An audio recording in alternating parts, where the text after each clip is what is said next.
Hi everyone, कैसे हैं आप सब। होम एंड हर्बल देसी टिप्स एंड टोटके जानने के लिए हमारा चैनल आरवाई हर्बल वर्ल्ड ज़रूर सब्सक्राइब करें ताकि आप फितरत से करीब तर रह के अपनी ज़िंदगी गुजार सकें।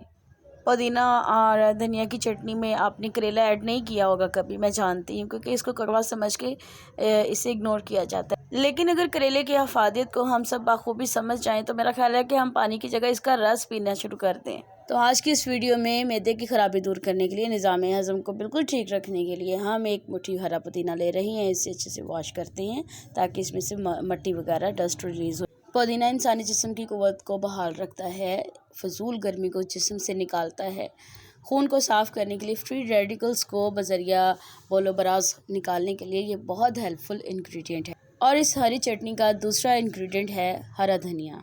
हरा धनिया भी इंसान में बढ़ी हुई हिद्दत को ख़त्म करता है। अब बारी आती है जी करेले की और टमाटर की। इन्हें भी अच्छी तरीके से वॉश कर लेते हैं।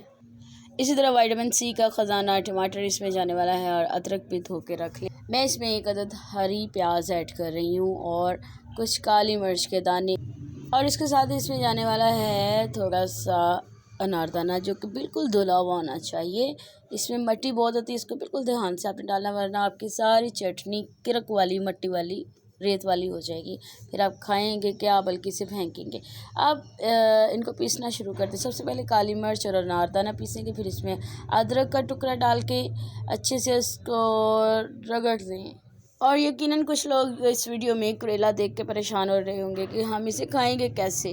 खाएंगे ऐसे जैसे हम इसे पका के खाते हैं। ये कच्चा इसमें मैं ऐड कर रही हूँ, थोड़ा थोड़ा करके ऐड करूँगी। असल में करेला हमारी ज़िंदगी में हैरत अंगेज़ तब्दीली ये लाता है कि शुगर कंट्रोल करता है, खून की सफाई करता है, हमारे जिस्म के अंदर रुकी हुई बादी को रिलीज़ करता है। खूनी बादी बवासीर का ये इलाज है। विटामिन सी की कमी दूर करनी है तो टमाटर खाना शुरू कर दें। और मैंने इसको छिलके से अच्छी तरह पील ऑफ कर लिया है। छिलका नहीं खाना, बीज फिर भी हज़म हो जाते हैं, छिलका बिल्कुल नहीं गलता है।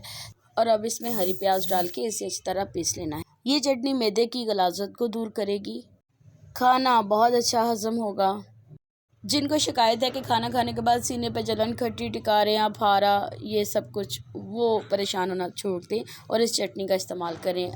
और अब इसमें हरा पुदीना धनिया डाल के अच्छी तरह से घोट लें और चटनी की शेप में ले आएँ। काली मिर्च इसमें ऑलरेडी पिस चुकी है और आपने हस्बे ज़ायक़ा इसमें अपनी ज़रूरत के मुताबिक नमक ऐड कर लेना है। हरी मिर्च आप अपनी पसंद के मुताबिक इसमें डाल सकते हैं, लाल मिर्च बिल्कुल नहीं जाएगी।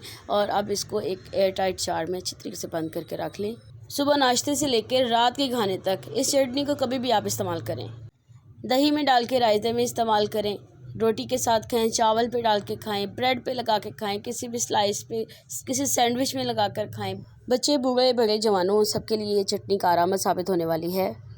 करेले की कड़वाहट को दही ख़त्म कर सकता है। इसमें टमाटर है, अनारदाना है, करेला इसमें कड़वा महसूस नहीं होगा। अगर है तो भाई थोड़ी सी अपनी ज़िंदगी में ये कड़वाहट आप खाएं। दूसरी तलखियाँ भी तो बर्दाश्त करते हैं ना, इसको बर्दाश्त करेंगे तो आपका जो जिसमें जो मैदा है वो बिल्कुल अच्छी कारकर्दगी के साथ ज़िंदा सलामत रहेगा। और जिन लोगों को ये शिकायत है ना कि उनका खाना हज़म नहीं होता, वो लक्कड़ खाएं, पत्थर खाएं, इंशाल्लाह हज़म होगा। ये हरी चटनी आपके लिए जितनी फ़ायदेमंद हो सकती है, ये आप खाने के बाद ही मुझे बताएंगे। और कमेंट्स बॉक्स में अपनी राय का इज़हार ज़रूर करें। चैनल को लाइक एंड सब्सक्राइब करना मत भूलें। वीडियोज़ को लाइक करते हुए ज़्यादा से ज़्यादा शेयर भी किया करें। शुक्रिया।